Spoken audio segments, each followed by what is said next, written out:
มาส่งพี่น้องเซ็นคาร์มันได้ก็คาเดมาลาดมีของดีมาผักพี่น้องเขานะครับอันนี้ก็เป็นสีสเปรย์นะครับพี่น้องครับ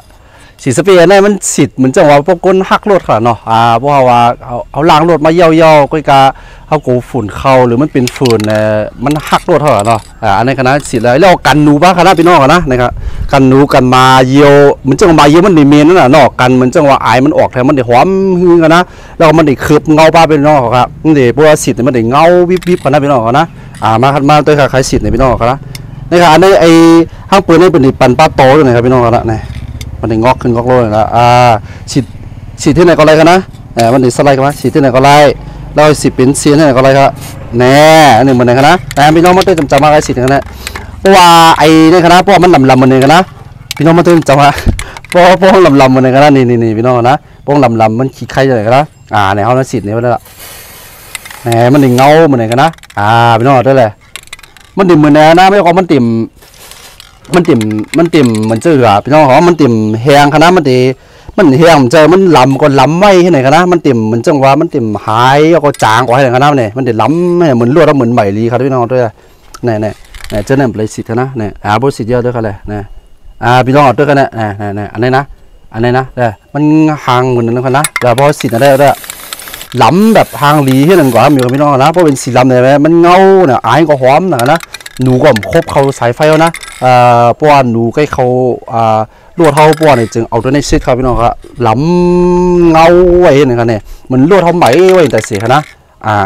พี่น้องครับเนี่ยมันตัวครับตึกล้ำครับเนี่ยนั่นเด่นล้ำให้ในแต่เสียว่ามันเด่นเหมือนจึงลวดเท้าใหม่ไว้แต่เสียว่าเหมือนจึงล่างไว้แต่เสียก็ได้เนี่ยเด่นล้ำเงาเหมือนเนี่ยครับได้ครับแล้วอันนี้มันละเอียดนะครับเป็นฝุ่นนะพวกใครลีน่าพี่น้องกันนะอันนี้นะพวกใครหลีนะพี่น้องเขาเหมือนจังว่าพวกเขาล่างรถยาวมดเราขนาดล่างยาวมดเราเจ็ดฝุ่นเจ็ดฝาเนี่ยมดเราเนี่ยยอก็เอาในสิทธิ์ครับเหมือนจะก้นล่างรถเขานะพวกพี่น้องเขาอยู่เมืองใต้ก็ล่างรถมันล่างห้องคือมันเป็นจังนะเอาในสิทธิ์พวกล่างยาวมดเราพวกนี้จึงเอาในสิทธิ์มันได้เงาหันเงาไว้นะครับมันได้เหมือนจังว่ารถเป็นได้สะอาดเงาไว้นะครับยางก็สิทธิ์เลยครับนะนี่พี่น้องครับนี่ยางก็สิทธิ์เลยยางก็สิทธิ์ไรห้องเครื่องห้องสิทธิ์ไรที่มันเป็นอันลำพี่น้องสิทธิ์ไรมดนะพี่น้องกันนะสิทธิ์ไรมดในโลกจนก็สิทธิ์ไรมดนะในคอนโซลตั้งนานนี่นะเอาเป็นเหมือนจังว่าอย่าเอาเป็นโตเลยเอาเป็น